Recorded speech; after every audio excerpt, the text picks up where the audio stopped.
Oi, boa noite. Sem Tabus começando, eu muito feliz por me encontrar com você. Seja bem-vindo e bem-vinda. Tenha uma excelente noite. Queremos ser uma excelente companhia para você, porque já consideramos você uma excelente presença, uma excelente audiência para a gente. Muito obrigada.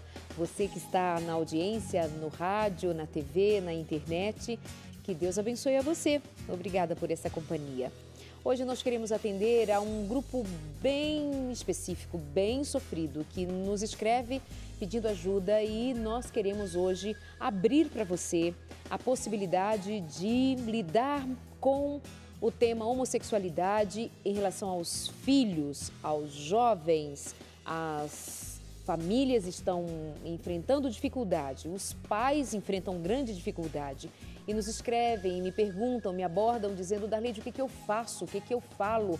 Pergunta que não quer calar, porque tem um sofrimento, tem uma demanda aí de ver um filho ou uma filha tomando um caminho que não é o caminho que os seus pais pretenderam, escolheram, desejam, enfim, mas o que faz? Então, nós queremos conversar sobre isso e pensar sobre o que fazer se o seu filho diz, mãe, pai, sou homossexual. Nós precisamos trabalhar esse tema. Tem religiosos enfrentando isso em suas igrejas, tem religiosos enfrentando isso dentro da sua casa, tem pastores, tem líderes, tem pessoas que estão à frente de religiões e tem que voltar para casa e lidar com a homossexualidade dentro de casa. Tem pais e mães héteros, famílias com até um discurso de família feliz, está tudo certo, eu sou pai e mãe presente, está tudo ok, mas de repente um filho aparece com essa novidade e as estruturas ficam abaladas.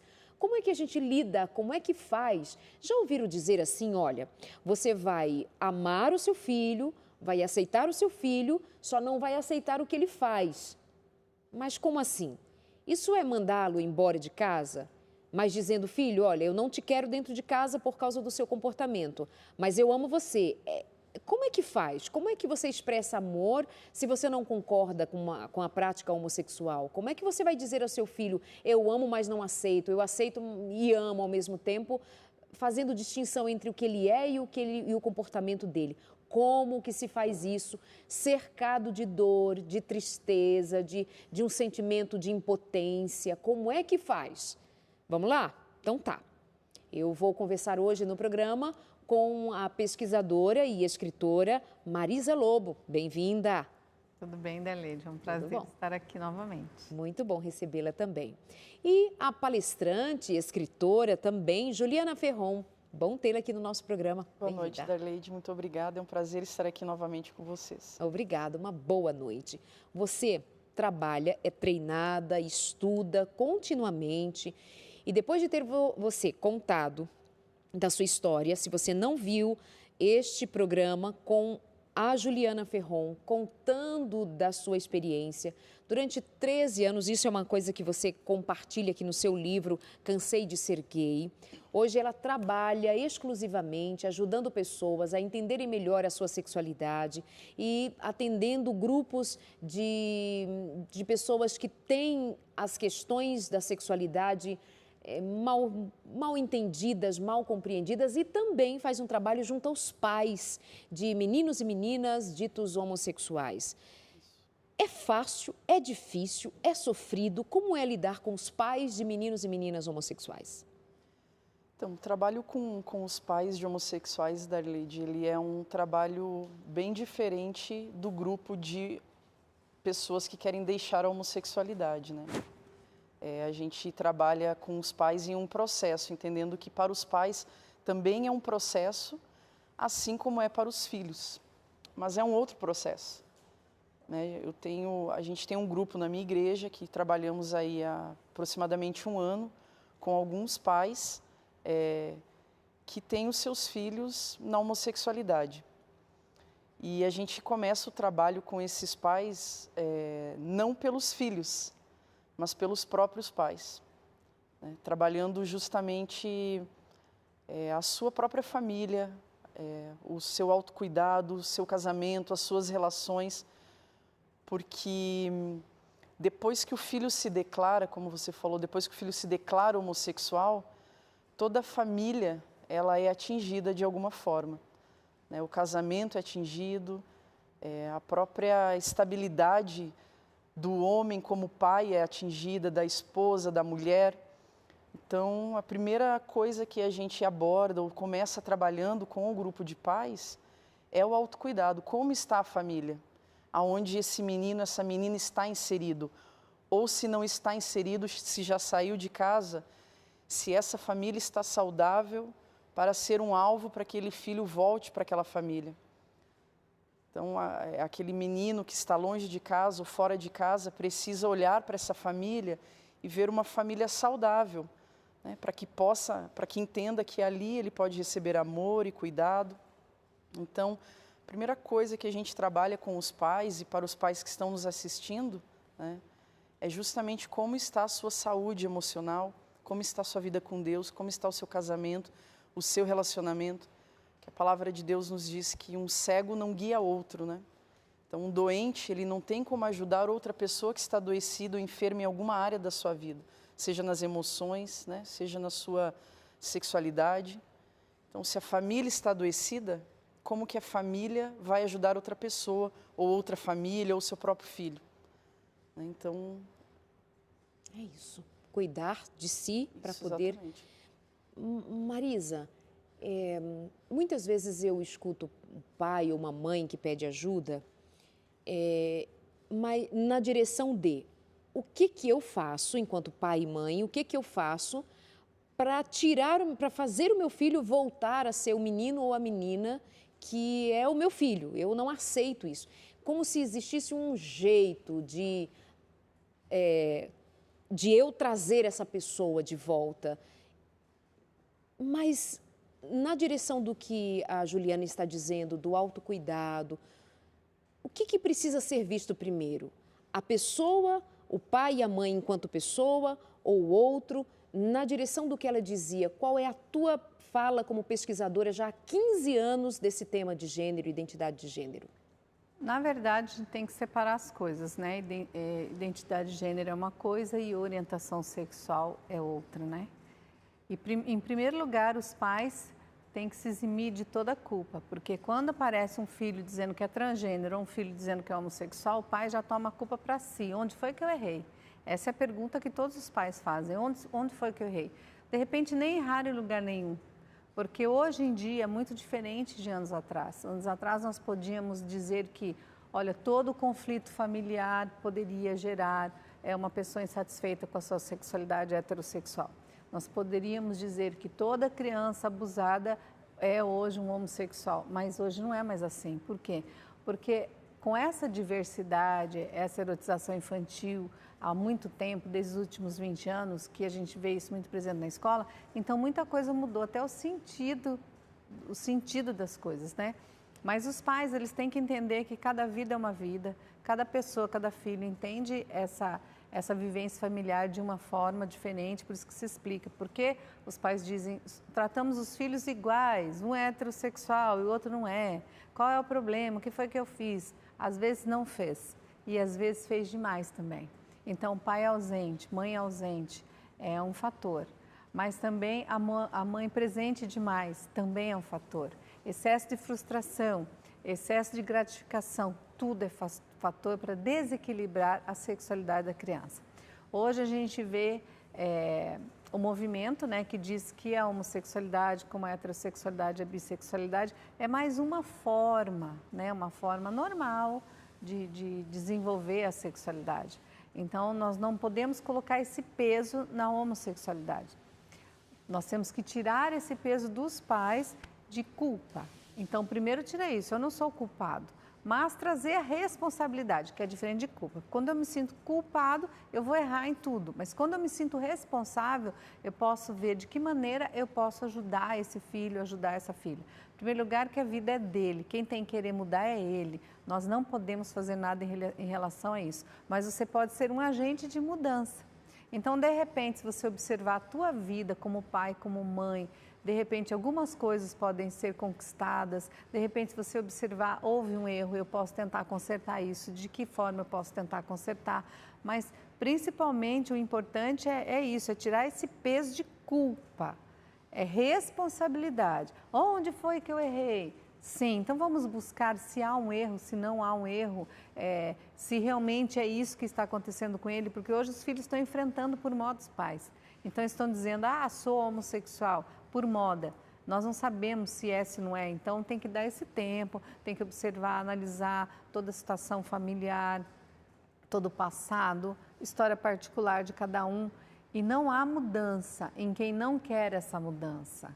Se esse filho não quer mudar, se ele está bem com ele mesmo, então não vai adiantar. O pai vai se afastar do filho e não vai resolver nada.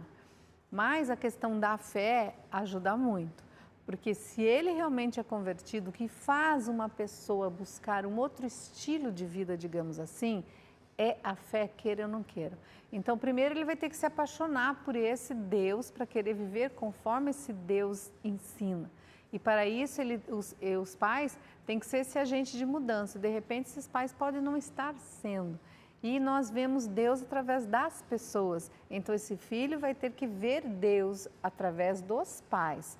Porque é o único jeito dele se apaixonar de novo e consertar as concepções errôneas de passado. Que teve alguma coisa, teve. Isso nós sabemos que teve, né? Mas é daqui para frente, coisa. né? Mas é daqui para frente. Mas esse retorno ao passado, retorno a consertar o relacionamento com o pai, relacionamento com a mãe, isso tem funcionado muito. Porque às vezes ele nem é homossexual, ele acha que ele é. Quando você conserta as concepções errôneas de passado, o relacionamento familiar, isso some. Então, não é para todo mundo, claro, mas isso acontece demais. Quando você consegue consertar os relacionamentos frustrantes com mãe, com pai, a gente nota que isso, no presente, ele se resolve. Ele se resolve, mas a busca é individual. Então, o pai tem que ajudar o filho a encontrar realmente essa busca, se é isso mesmo que ele quer da vida, viver ou não viver essa homossexualidade. Mas tem uma coisa chamada luto, né? Tem um filho que morreu na minha expectativa. Sim. E agora tem um outro que aparece ali, eu não sei de onde veio, para onde vai, por que surgiu. Então, é muito legítimo o sofrimento de todo pai e de toda mãe, como quando nós sofremos perdas em outras áreas da vida. Mas por quê? Por que meu marido me traiu? Por que minha mulher me traiu? É uma traição, é uma perda, é tudo mais. E é muito difícil de um pai compreender tudo isso. É muito difícil para quem está envolvido nisso voltar, ver erros, ver como, ver para onde, o que eu faço, o que eu fiz. Ele quer resolver o problema imediato. Meu filho disse que é gay, e agora? Tem que fazer alguma coisa para resolver agora. Continuando, como é que você ajuda aqueles pais lá também? Então, pegando um gancho do que você falou no início, né? Meu filho é gay, não aceito, alguma coisa assim. É uma expressão que os pais usam, né? Então, ele deixou de ser filho? Porque ele vive numa prática de pecado, então ele não é mais filho? Então, o comportamento dele ou o pecado dele está vindo antes da posição que ele tem de filho na sua vida? Percebe que a gente idolatra? Quando eu digo... Os pais idolatram, quando descobrem que o filho vive na homossexualidade, colocam o pecado antes da posição de filho. E por isso que a relação rompe. Não consegue mais ver o filho como filho amado, com as suas qualidades, as suas habilidades, né, os seus jeitos. Não consegue mais ver o filho, a essência de filho, só consegue ver o pecado. Nós temos que ver, né, Ju? Ver pela ótica, pela lente de Cristo as pessoas. Exatamente. Então, se eu olho para uma pessoa, tem olhar é como Cristo nos vê. Ele nos vê, nós somos pecadores, mas Ele nos vê além do nosso pecado. E é isso que é a premissa, você tem que olhar o seu filho além do que ele está fazendo. Você não precisa concordar e nem deve concordar e nem pode, porque a religião diz que não, a Bíblia diz que não. Porém, a Bíblia também ensina a amar além, isso que é amar além do que ele está fazendo. Estabelecendo regras de convivência, e só mesmo esse amor e a mudança de comportamento é capaz de fazer aquele filho olhar diferente com esse mesmo amor cristão para o pai, e aí começa a haver a mudança. Porque aí a própria família, ela também está no pecado. Né? Ela está condenando o filho por uma prática, mas ela está em outra, que é a prática da idolatria. Ela retirou a posição de filho e colocou um pecado no centro da família. Então, a família vive em torno de um pecado chamado homossexualidade. A família adoece por um pecado que o filho está vivendo. Então, a família, na verdade, coloca esse pecado como idolatria no centro da família. E aí a família toda adoece. Né? Os relacionamentos, eles começam a ser baseados pelo pecado, e não mais pela relação de filho, pela relação de família, mas pelo pecado. Né? Existe um pecado na frente do ser humano. E aí, falando um pouco do que você trouxe, a questão do luto, né?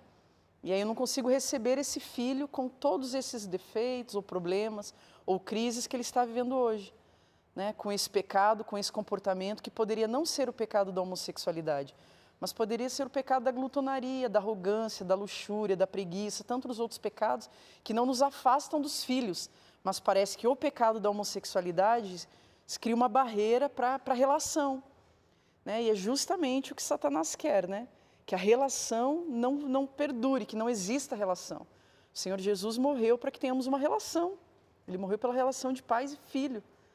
Né? E aí Satanás entra justamente com esse pecado, com a idolatria em volta desse pecado, para que não haja relação.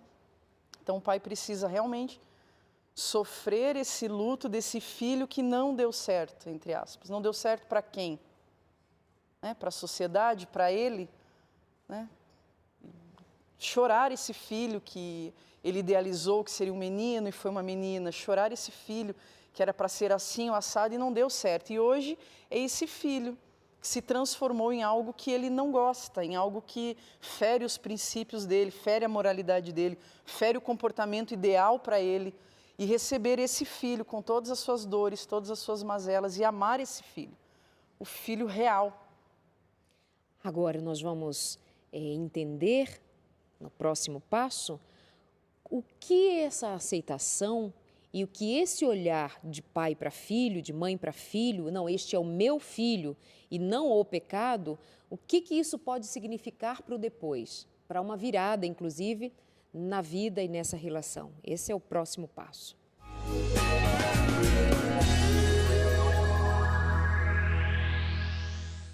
Que diferença faz essa postura diante da notícia de que um menino ou uma menina vai dizer: mãe, pai, sou homossexual? Que diferença vai fazer a postura do pai? Se é uma postura de afastamento, já diz, né? Esse afastamento não deve ser coisa produtiva, mas também se recebe, se traz o namorado para casa, se traz a namorada para casa, também já quebra alguns princípios dessa família que tem um outro jeito, uma outra maneira de viver em família. Mas o que significa aceitação e como que ela funciona? Deixa eu só falar ali, antes de voltar a palavra às minhas convidadas de hoje, Marisa Lobo, Juliana Ferron, dizer a você que esse nosso diálogo, essa nossa conversa aqui, é para tornar essa pergunta dos pais, esse sofrimento dos pais que fazem a nós, nos bastidores, pública. E a nossa resposta e a nossa fala, o nosso posicionamento é no sentido de: isto existe, há esse sofrimento e alguém precisa ajudá-los. E nós estamos dispostas e queremos abrir esse diálogo. Não estamos com isso dizendo: tá tudo muito bonito, tá tudo muito bem, que isso, qual o problema? Não, isso é bobagem. Isso é uma imposição cultural. Você precisa se desfazer dessa cultura de que diz que homossexualidade não é coisa boa. Isso é coisa de gente retrógrada, é coisa de Bíblia. Olha, não vou dizer a você, enfatizar. Somos cristãos, você está assistindo uma programação de uma TV que é confessional, que respeita as famílias, que respeita a fé, a religião. Somos religiosos, mas nós não nos fazemos de cegos para o que está acontecendo. Não estamos em nenhum momento do diálogo dizendo que nós concordamos e que beleza, ser homossexual, mas nós estamos dizendo que, ainda que reconhecendo que isso não está no plano da criação, não está no plano declarado pela palavra da criação de Deus, o plano de Deus para homens e mulheres, mas nós temos que lidar com isso. E há pais dentro da igreja sofrendo com isso. E no outro programa, conversamos especialmente com a Juliana Ferron, quando ela conta da sua história, 12, 13 anos de uma vida de homossexualidade, mas chegou uma hora que ela acordou e a fé a fez encontrar um sentido que antes ela não tinha, uma paz que antes ela não tinha, na sua condição agora enquanto mulher, vendo tudo que a fez viver aquele tempo todo como homossexual, mas ela descobre que há uma verdade, há uma luz e ela abraçou a Jesus, a palavra de Deus, ao poder de Deus. Então eu preciso dizer isso para você, para que ninguém confunda um programa como esses e comece a dizer a Darleide, a Novo Tempo, o Sem Tabus, anda militando a causa LGBT quando ela faz um programa chamando os pais para o diálogo com seus filhos que estão dizendo a eles: sou homossexual. Nós não podemos trabalhar com a hipocrisia. Isso é real. E como pessoas que lidam com a vida humana, nós precisamos encarar a realidade. Então, esta é a proposta do diálogo. Isto existe, vamos falar sobre, e os pais que têm fé, estão dentro das igrejas, estão sofrendo e não falam nada sobre isso de modo geral. Então, entenda isso, continuando sendo bíblicos, cristãos e acreditando que a homossexualidade não é o desejo da criação de Deus para os seus filhos, lá em Gênesis e em nenhum outro momento do texto bíblico, texto sagrado, que é onde nós nos respaldamos para saber qual é a vontade de Deus para nós. Agora, entendamos bem. Marisa. Jesus cura, sara e liberta. Esse é um princípio da nossa fé. Se você não acreditar nisso, então você não acredita em nada. Mas ele cura e sara e liberta de várias maneiras. Por exemplo, uma pessoa pode ser um homossexual, ter desejos homossexuais, entender o plano da salvação e mesmo sentindo esses desejos, ele renuncia a esse desejo, deixa no campo de esquecimento e vive uma vida cristã. É um herói. Então, de certa forma, ele foi liberto disso, porque mesmo que ele sinta algum tipo de desejo, ele não vai partir para a prática. É uma maneira de um cristão viver na plenitude do cristianismo, renunciando àqueles desejos que não são aceitos pela palavra de Deus. Então, a primeira coisa que nós temos que entender é isso, para aliviar um pouco esse sentimento todo. Eu tenho que deixar de sentir, deixar de sentir. Nós temos que entender que quanto mais você carrega de sentimento aquele que você quer esquecer, você extingue o comportamento desviando a atenção dele, não dando atenção. Então, quando chega uma pessoa, você fala tanto de homossexualidade, tanto para o filho, que o filho acaba carregando de energia justamente aquele comportamento que todo mundo quer extinguir. Extinguir o comportamento para um cristão é você viver uma vida cristã, mesmo que você esteja passando por provas todos os dias, você olhar para Deus e reconhecer que aquele comportamento eu não vou praticar porque a palavra de Deus condena. Não significa que se você sente ou não, eu não vou praticar e pronto. A vida cristã é uma vida de renúncia. É de renúncia, é uma renúncia. E a palavra de Deus, o que ela fala de renúncia?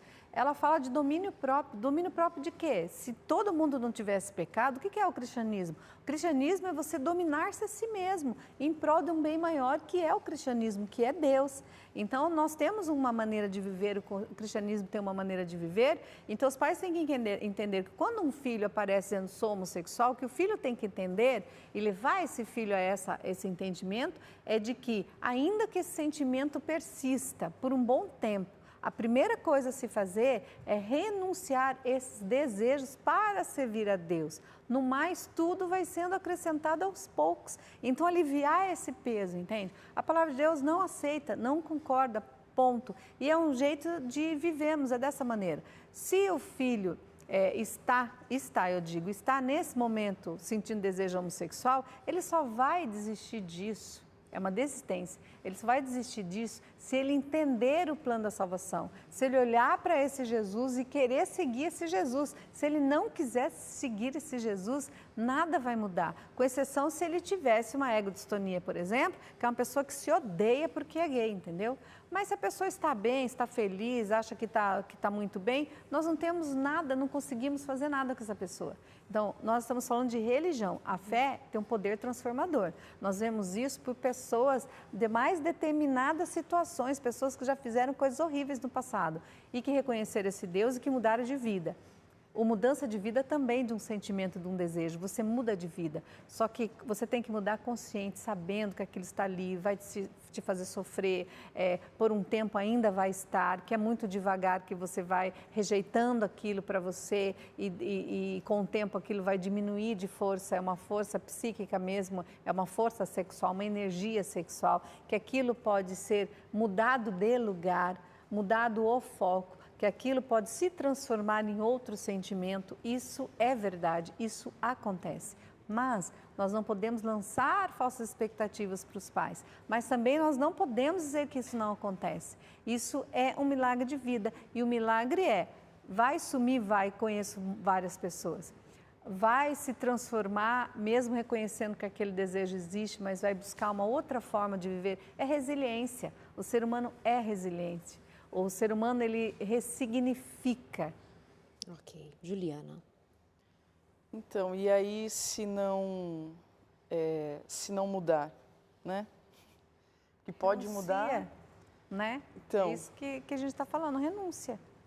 Mas aí olhando para os pais, né, que ficam na expectativa de que esse filho mude, e não vê essa mudança, né, nesse filho. E aí Acho que sua mãe esperou 1 ano, 2 anos para ver a tua mudança e não via. Tem 10 anos que a minha filha está 10 nisso. anos. 10 anos, 11 anos, 12 anos se passaram da tua vida. Então, aí eu vejo que é uma renúncia dos dois lados, né? Sim. A família quer que o filho renuncie os desejos, mas a família está disposta a renunciar a algumas coisas, esperando o tempo desse filho vir para Cristo ou abandonar essa prática. Tempo de Deus, confiar no plano de Deus. A família está disposta a suportar no sentido de dar suporte, quanto tempo? Até que Deus o conceda o arrependimento. Né? Quanto tempo a família está disposta? Porque se a gente está falando que a família está esperando em amor, né? O amor, na verdade, que a família está dando para ele, o amor não espera nada em troca. A família não está amando para que ele mude o comportamento. A família está amando. Mudar o comportamento é uma outra questão. É uma esperança espiritual. É uma esperança. Agora, se a família está amando, se a família está depositando, se a família está investindo, né, para que veja um fruto, veja uma mudança, veja um resultado, isso não é amor. Isso é algo que a gente trabalha também com esses pais, com alguns pais que eu atendo em aconselhamento. Você está dando amor para que você veja uma mudança, você está cedendo, você está fazendo as vontades do seu filho, os desejos, para que ele mude, para que você veja uma mudança. Então isso não é amor, isso é barganha, isso é troca. As regras têm que ser as mesmas, entende? Você tem que ter regras de convivência e o filho tem que saber disso, e os pais têm que colocar isso para o filho. Os filhos têm que saber que os pais não aceitam porque a Bíblia não aceita, mas que os pais o amam, independente da decisão que eles tomem. Essa é a verdade. Independente da decisão que eles tomem. Mas os pais estão esperando, lança-se expectativa. Então, essa expectativa dos pais tem que ser trabalhada, porque, na verdade, nós estamos falando de um outro sujeito, de uma outra pessoa. Salvação individual, uma outra pessoa que ela vai viver conforme ela queira. Então, o comportamento dos pais mudando esse comportamento pode influenciar o filho, é nesse sentido. Então, os pais amam mais, mas com regras. Não adianta você amar e ceder a tudo, não tem que ceder a nada, tem que colocar regras de convivência. Mas amar e esquece. Eu sempre falo em aconselhamento, né, aconselhamento em gabinete como pastoral, eu sempre falo, esquece um pouco, dá um tempo da sexualidade do seu filho. Vai ver outras coisas. O que o seu filho tem de bom, quer dizer que é só isso que importa? Esses dias foi no meu gabinete uma pessoa que o filho é médico. Ai, meu filho falou que é homossexual, mas um menino tão bom, eu não sei o quê. E falou tão bem do filho. Eu falei, nossa, como seu filho é maravilhoso. E a mãe? Você tem um filho maravilhoso. O que vai mudar? O que vai mudar? Teu filho vai continuar sendo teu filho. A questão é espiritual. Então, você vai lutar espiritualmente pelo seu filho. E o filho colocava ele mesmo regras de convivência, ele nunca desrespeitou os pais. Então, era mais difícil ainda. Mas a luta foi espiritual tão grande desses pais, eles mudaram algumas coisas, que consertaram algumas coisas de passado na infância, que agora o filho apareceu e dizendo, não sou mais homossexual, pai. Eu acho que eu sou bi, estou gostando de uma menina. Então, foi natural, você entende? Porque às vezes tem isso também. Às vezes eles estão no momento homossexual, mas são bissexual, de repente se apaixonam, ninguém entende. Como é que se apaixonou? Mas não era gay, não era gay? Ué, é o bissexual, nós vivemos uma diversidade. Então, nesse sentido, essa diversidade para nós é boa, porque se ele tem a oportunidade de fluir para onde quiser, então espere que vai fluir. Então, esse desejo não é rígido, né? Então, Não você é rígido, não é assim, não assim é vai rígido, ficar. não é nascido, não é rígido, segundo as novas teorias, né, que estão nas academias hoje, o gênero é fluido, a sexualidade é fluida, então baseado nisso pode fluir para onde quiser. Mas como é que vai fazer isso? Se pode fluir para onde quiser, flui para a heterossexualidade, que é mais... na teoria, né? Então, teoria. mas é mais uma das formas de se viver a sexualidade. Agora, quando um ser humano entende o propósito de Deus na vida dele, ele toma aquilo para ele de um jeito que não tem desejo sexual que o prenda. E isso para a heterossexualidade, para qualquer coisa, não tem, porque ele resolve servir esse Deus. Então, quando a gente fala Deus cura e sara, liberta, é nesse sentido que a gente está falando mesmo. mas eu observo que enquanto você fala, a Juliana está concordando contigo, mas parece que tem algo. E eu respeito muito a tua fala nesse sentido, claro, da Marisa, que já fizemos vários programas juntos também, mas quando eu toco nesse tema e tem você, eu penso assim, uau, ela foi homossexual, ela diz aqui, cansei de ser gay, então... Eu fico pensando, Marisa, que tem coisas que ela entende que nós duas não entendemos, que nós podemos até saber da teoria, do que diz tal, e aplicar, mas assim, e aí parece que tem um medo seu, não é um medo, mas assim, pelo contrário, parece que tem uma certeza sua de que, meninas, não é bem assim. O que é que tem aí no teu rosto, no teu sorriso? Não sei se é uma discordância, mas a vida do ser humano não se resume à sexualidade dele, à orientação sexual, né?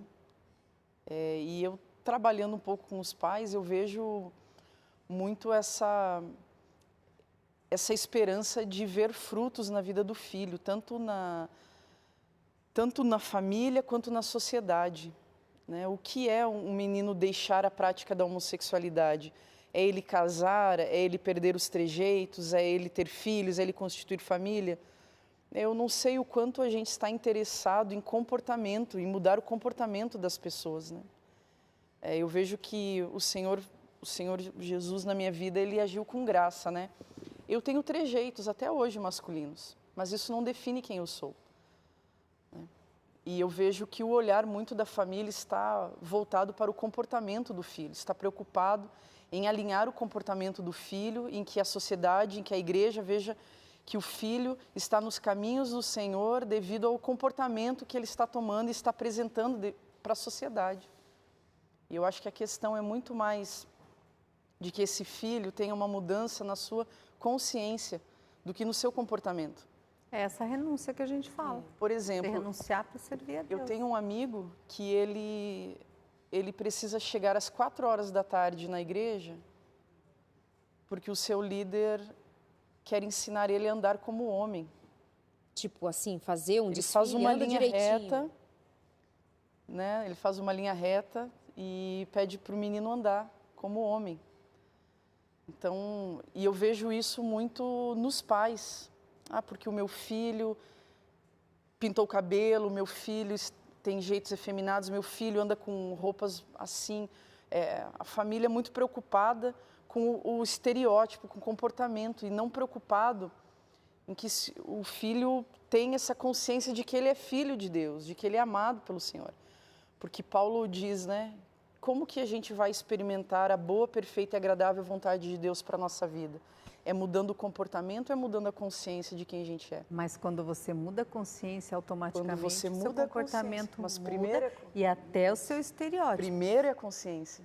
Primeiro a consciência e depois o comportamento. Mas isso é a renúncia. Renunciar para servir a Deus. Tem que amar aquele Deus, querer aquele Deus. A partir do momento que eu quero aquele Deus, aí as coisas vão começar a mudar para mim. Porque eu mesma vou começar a mudar. É o ser humano que tem que fazer isso. Não é o pai e a mãe que tem que fazer, é ele. O indivíduo. É essa consciência. Os pais, eles são canais facilitadores para que esse filho queira isso. Mas ele tem que querer e querer muito. Mas quando ele quer, ele começa a mudar. É mesmo Juliana, por exemplo, ela fala que tem estereótipo. Não, antigamente você tinha muito mais, hoje muito menos. Sim. Por quê? Porque a consciência você vai tomando consciência da feminilidade e o seu corpo vai mudando, porque ele muda naturalmente. É que assim, tem que ser de dentro para para fora. fora, não Não pode é ser fazer de a fora. linha Não. retinha para andar, é de dentro para Não. fora. Isso não vai adiantar nunca. A renúncia de dentro para fora, o renúncia. pensamento sendo mudado. Como a palavra de Deus diz, não vos conformeis, ali tem a ver com mudança de mentalidade. Né? E aí a gente vê alguns pais que eu atendo me perguntando assim, você acha viável eu proporcionar para o meu filho um pedido dele de a compra de um carro ou de uma viagem, e aí a condição que eu coloco é para que ele não pinte o cabelo de rosa, ou a condição que eu coloco é para que ele não faça determinada coisa. Né? Então aí a gente vê a preocupação dos pais no comportamento Amor e não é na consciência. incondicional, né?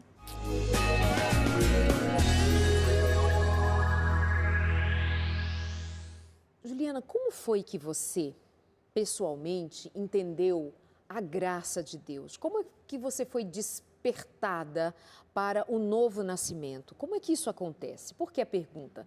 Porque nós sabemos que os pais, nós, os amigos, nós vamos olhar para um menino, uma menina, um homem, mulher que agora se declara homossexual na igreja, no convívio religioso, e nós temos duas atitudes. Ou dizemos, pronto, abandonou a fé, é um perdido, um apostatado. Não, às vezes aquele indivíduo vai permanecer ali, ele quer a Cristo, ele ama Cristo, mas ele não sabe onde colocar aquele desejo, aquele comportamento, aquilo tudo mais. E eu acho muito interessante quando uma pessoa que passou por um processo de conversão e de mudança pode dizer como foi, como é, pelo menos na experiência pessoal, como é, como foi. Nisso está embutido a confiança para os pais, para mim, para todos nós, de que o Espírito de Deus trabalha. Aquieta-te, porque acontece, como aconteceu com você. Exatamente. Conta de você, como foi? Então, eu acreditando que primeiro parte de uma consciência, de uma mudança de consciência, quando eu recebi essa consciência de filha... Filha de quem? De filha de Deus. Né? Uma vez que eu não me identificava nem muito bem filha dos meus próprios pais. Né? Como eu contei no programa que a gente gravou anterior, né? Sobre a minha conversão, quando eu recebi essa consciência, o Senhor, Ele me libertou de muitas mentiras que eu vivia presa. Né? Eu não entendi tua pergunta, desculpa. Não, você está indo, eu acredito que está me respondendo. Quando você está dizendo de como foi o processo interno, interior. Com isso, para que fique claro que nós entendemos que não é só uma questão de seu filho deixar de ser homossexual e passar a viver como menino. Isso vai acontecer se houver uma mudança interna. Como é que essa mudança interna acontece? Pautada no amor de Deus, no amor da família, no amor das pessoas, para que haja comportamento novo. Porque não vamos negar que novo nascimento significa vida nova e com comportamento novo. Mas como é que é o movimento inicial? Como foi o seu? Qual que é a diferença, por exemplo, minha hoje para alguém que continua na prática da homossexualidade? Né? A diferença é que eu tenho a consciência hoje de que eu não preciso mais ceder aos meus desejos. Porque eu sou filho, o Senhor me libertou dessa escravidão dos desejos, dessa tirania dos desejos. Alguém que está lá fora hoje que não tem essa consciência de que é filho ainda, a Bíblia diz que ele é escravo dos próprios desejos. Né? O filho da desobediência, ou seja, ele obedece aos próprios desejos. Né? Ele não tem a consciência ainda de que ele é filho. Qual a diferença para nós dois? Ele não foi avisado ainda. Por que nós evangelizamos tanto esse público quanto qualquer outro público? Para que ele tenha essa consciência e não seja mais escravo dos próprios desejos, do próprio comportamento ou das próprias vontades. Então, quando o Senhor Jesus entrou na minha vida e eu entendi essa graça, que eu não precisava mais ceder a essa tirania desses desejos, dessas vontades, mas entregando essas vontades ao Senhor, e justamente nessas minhas vontades, nessas minhas fraquezas, nessas minhas necessidades, Ele seria forte, Ele me daria força. Eu entendo que os pais entreguem também essa aflição, né? Entendendo que cada filho tem o seu tempo. Né? Em 2 Timóteo 2:25 diz assim, que a gente deve corrigir com mansidão, na esperança de que Deus lhe conceda o arrependimento. Então não sou eu líder que concedo arrependimento a ele? Então não sou eu pai que concedo arrependimento a ele? Então não sou eu sociedade que concedo arrependimento a ele? Não. O Senhor está dizendo que existe o tempo em que Deus o concederá o arrependimento. Mas enquanto Deus não o concede o arrependimento, eu como família, eu como igreja, eu como líder, eu suporto a humanidade desse ser humano que vive como filho da desobediência ou como vive escravo dos seus desejos, até que Deus o conceda o arrependimento. Quanto tempo eu suporto esse ser humano? 2 cultos, chegando com seu namorado? Eu suporto 1 ano indo na igreja com trejeitos? Quanto tempo eu suporto? Né? A minha família me suportou por 13 anos. Né? Quanto tempo a igreja suporta uma pessoa na prática da homossexualidade, mesmo dentro da igreja, até que Deus o conceda o arrependimento? Né? É interessante que essa graça, ela um dia serviu para nós, porque alguém suportou a nossa humanidade, seja ela na homossexualidade, ou seja ela na mentira, seja ela na arrogância, seja ela no adultério, aonde nós estávamos mortos em nossos delitos e nossos pecados. Até que Deus nos concedesse o arrependimento, alguém nos suportou.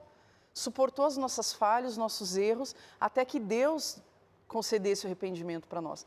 Mas parece que para o outro, ele precisa antes mudar o comportamento, para depois eu receber ele na minha família. Na família de Deus, né, para que ele seja irmão, antes ele venha com um comportamento mudado. Antes deixe de ser gay, antes deixe de ser mentiroso, antes deixe de roubar, deixe de caluniar, deixe de ser ladrão. Aí depois eu te recebo como irmão. Você percebe que parece que para mim a graça veio antes, mas para o outro ele precisa antes mudar o comportamento. Você usou uma palavra, avisar, evangelizar. Nós precisamos avisar, ou ele não foi avisado ainda, por isso nós evangelizamos. Está falando de dizer alguma coisa. Sim. Se um pai, uma mãe ou eu, ou quem quer que seja, tivesse chegado para você, ou chega para Marises, você está errada, você vai para o inferno. Como é que eu faço essa distinção entre avisar, evangelizar, dizer, declarar o pecado, mas não ser impositivo ou acusador? Como é que faz a distinção? O evangelho, ele avisa, ele conta, ele traz as boas novas. Você aceita se você quiser, não é assim? Então, tudo depende do desejo da pessoa, do sujeito. Ou do entendimento. Se ele não tiver esse entendimento, não quiser esse entendimento, ele pode ter esse entendimento e rejeitar esse entendimento. Ele tem, é o direito dele. O que nós temos que entender é que todo ser humano tem seus direitos. E para a palavra de Deus também, porque Jesus, ele não é impositivo. Ele te convida, ele não te obriga, você vem se você quiser. Felizmente é assim, porque você tem o livre-arbítrio, o poder de escolha. Então você pode não ter escolhido sentir aquele desejo, mas você pode escolher aquele Deus e na esperança de que aquele Deus te faça entender e como trabalhar esse desejo. Pode ser que esse desejo continue ali, a gente não pode dar falsa expectativa nesse sentido, mas é você saber elaborar, saber que está ali, mas você não quer ele. Não é? Eu rejeito. Quando você reprime muito um sentimento, a tendência é que ele aumente dentro de você.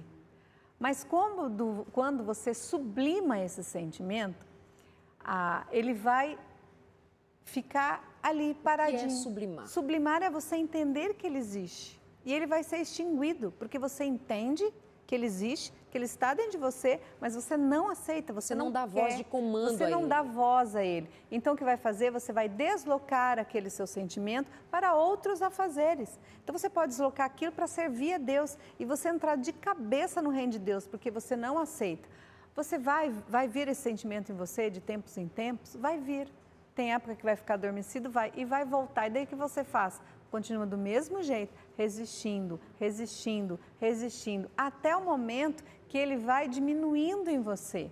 Então, o sublimar é você reconhecer que ele existe e reconhecer que você não quer e você deixa ele de lado e vai viver a tua vida. Nós estamos dando muita importância a esse sentimento como se o ser humano fosse só isso, só desejo sexual, só desejo sexual. Não, tem muita vida além. Então os pais têm que entender que o seu filho é um bom filho, que o seu filho está ali, que foi presente de Deus, entender esse filho como presente de Deus. Os pais não aceitam para eles espiritualmente, vão lutar, botam regras de convivência, mas é o filho que tem que decidir e o filho só vai decidir, ou a filha, quando ele tiver esse entendimento de que esse Deus é maravilhoso e por ele eu vou renunciar a esses desejos como qualquer outro. Para Deus é tudo igual, os problemas são os mesmos, os defeitos são os mesmos e os pecados são os mesmos. É esse entendimento que nós temos que ter. Mas parece que a homossexualidade é uma lepra, assim, né? Pior do que os outros pecados. Porque envolve tabu sexual. Segundo o parâmetro da palavra de Deus, é de fato um pecado gravíssimo, sim. Mas o adultério também. A palavra de Deus diz que o próprio Deus, ali no livro de Malaquias, vai dizer: eu odeio o divórcio provocado pelo adultério. Ele odeia o adultério.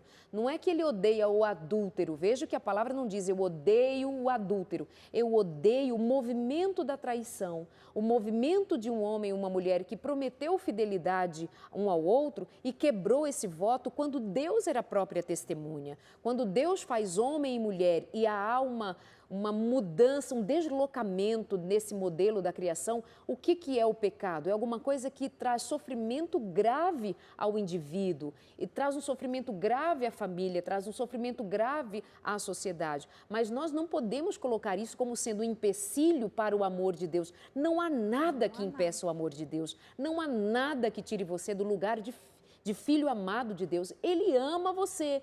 Adúltero, homossexual, não homossexual, roubando, matando, mas o Espírito de Deus trabalhando, pairando por sobre esse caos, como era a terra no começo, pairando por sobre essa escuridão, mas é o Espírito de Deus que vai promover a ordem outra vez. Então, pai e mãe, entenda, isso eu estou dizendo a mim, estou dizendo às minhas convidadas, estou dizendo ao meu público daquilo que o Espírito de Deus vai ensinando a nós, não é que é natural de nós. Acordamos sabendo disso, nascemos sabendo disso, não, nós somos ensinados na graça a entendermos que o Espírito de Deus está trabalhando continuamente sobre o caos da nossa vida, sobre a escuridão da nossa história e no tempo, na hora de Deus, algo extraordinário vai acontecer e fazer aquele indivíduo acordar. Ele pode dizer, não, eu não vou acordar, porque não vamos negar. Há pessoas que vão obstinadamente até o fim rejeitando. Se nós não entendermos dessa maneira, nós vamos ficar alienados até do juízo de Deus. Não vai haver juízo de Deus. Afinal de contas, todos no final irão se converter, todos no final irão aceitar. E não é verdade, haverá um juízo, haverá o respeito às escolhas de cada um até o fim. Então, não esqueça disso. Nós estamos o tempo inteiro enfatizando, antes de tudo, a graça de Deus que aqui promove a salvação. Só tem uma chance dessa criança, desse jovem, desse filho, voltar a esse entendimento através do amor. Se não tiver amor, ele não tem chance nenhuma. Então, os pais têm que amar mais e dentro do que a Bíblia diz, mas amar é amor além da graça, é o favor imerecido. Sem aceitar, tudo bem, eu não aceito, a Bíblia não aceita, nós não aceitamos, como cristãos, não. O pecado, mas nós aceitamos a pessoa assim, só mesmo se essa pessoa se sentir acolhida por nós, ela é capaz de olhar para Cristo e falar, eu quero mudança, eu quero o Deus dessa pessoa, é a chance que essa pessoa tem. E aí? É interessante que quando o Senhor olha para nós aqui na Terra, né, ele não separa por grupos, né? Lá vai o grupo dos homossexuais, o grupo dos bissexuais, o grupo dos pansexuais, né, que agora tem criatividade, né, tem uma lista. O Senhor, ele vê dois grupos, eu acredito, né? O grupo dos mortos, né? Que são aqueles que não têm o Espírito Santo de Deus, e os vivos, aqueles que receberam, que foram vivificados, e esses são os filhos. Né? Porque se o Senhor for separar por grupos de maus comportamentos... E não tinha para ninguém. Né? Não sobrava ninguém. Não sobrava nem nós aqui fazendo programa. Nada. Não, nada. Então, eu acredito que esse grupo que ainda não, os não vivos, né, eles estão esperando justamente para que nós compartilhemos da nossa vida com eles, da vida que nós recebemos, independente da condição que eles estejam vivendo. Né? Nós estávamos mortos em nossos delitos e pecados. Nós não éramos mortos, nós estávamos, que é uma condição transitória e passageira. E um dia fomos ressuscitados, fomos vivificados. Então, hoje, eles estão mortos. Né? Não só, não estou me referindo dos homossexuais, mas esse grupo que não tem o Espírito Santo. Né? Estão mortos em qualquer outro pecado. Né? E precisam dessa informação de que são filhos.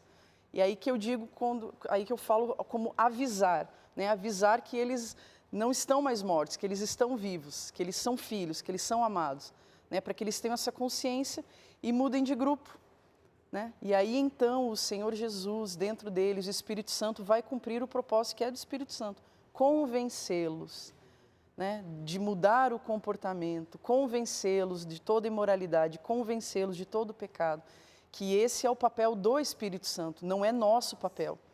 Né? Da mesma forma que eu não vejo, nem como pai, nem como mãe, nem como líder, ser um portador de informação de condenação. Se você não mudar o seu comportamento, você vai para o inferno. Existe um cargo ocupado já, né? Do acusador, ele faz esse papel. Existe o papel daquele que convence, que é do Espírito Santo.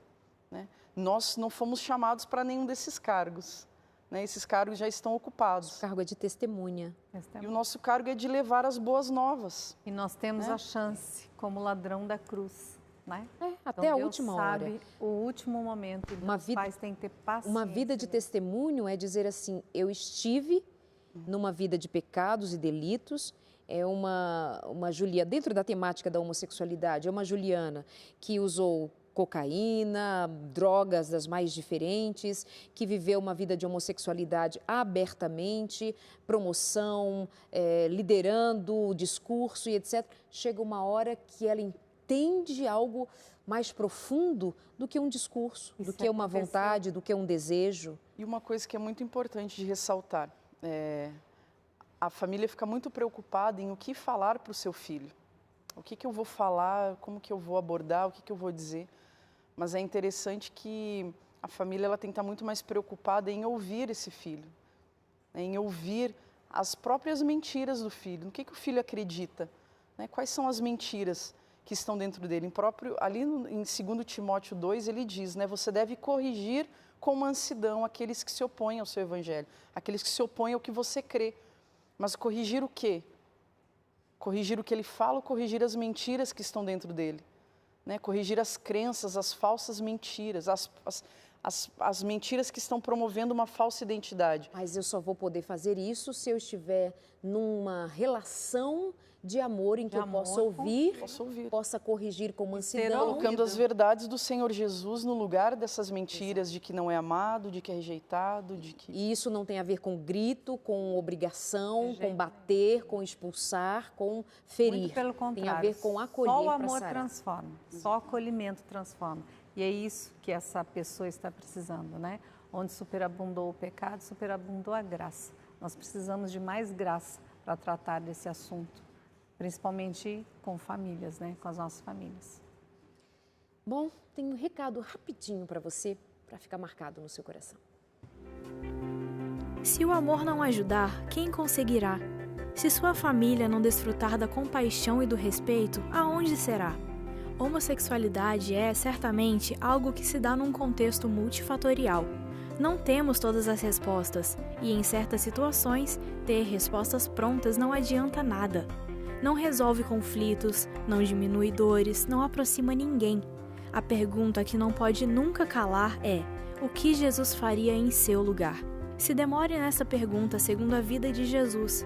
Veja como ele lidava com as mais diferentes situações e pessoas. Se não conseguimos aprender nada com Jesus, nossa religião é um engano. Meninas, muito obrigada por hoje, foi muito bom ouvi-las, ficaria mais tempo, mas acabou. Muito obrigada, Marisa, Juliana, obrigada. Deus abençoe a vocês. Obrigada, você aí de casa também pela companhia, uma boa noite, a gente se encontra aqui no próximo Sem Tabus. Até lá!